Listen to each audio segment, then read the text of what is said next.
Good morning, everybody. Welcome to New York and our first event here at Book Expo America. As mentioned, my name is Ed Nawotka, and we're here to discuss the Spanish language ebook market, its potentials, opportunities, challenges with our panelists. I'm going to assume everybody here is obviously interested in the subject and has some knowledge of it. The statistical data, at least the background to this conversation, is the explosive growth of the Spanish-speaking population in the U.S. It's no secret. I speak not only as a journalist, but also as somebody who lives in Houston, Texas, where roughly 40% of the population is Mexican-American. In Texas itself, it's almost 50% of the population speaks Spanish in some form.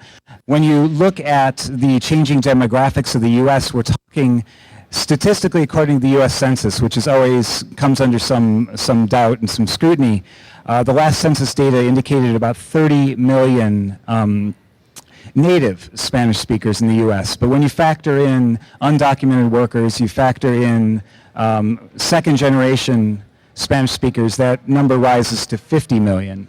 And according to the census data, by 2050, 33% of the population of the U.S. is expected to speak Spanish. And in some parts of the country, for example, where I live in Florida and parts of California, learning Spanish is itself almost compulsory. And what does that really mean for the book business? What does that mean for publishers? And ultimately, what does that mean for readers? And this is the questions that we're going to allow panelists to address from the perspective of distributors, publishers, retailers, and librarians. And not to pain you, but because we have so many panelists, I'm going to let each of the panelists introduce themselves very briefly, what it is they do, and then that way that you can more easily identify them when they speak.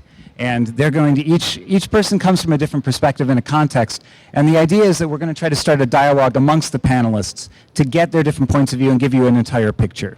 And at the end, we're going to reserve some time, maybe 10 minutes, 15 minutes for questions.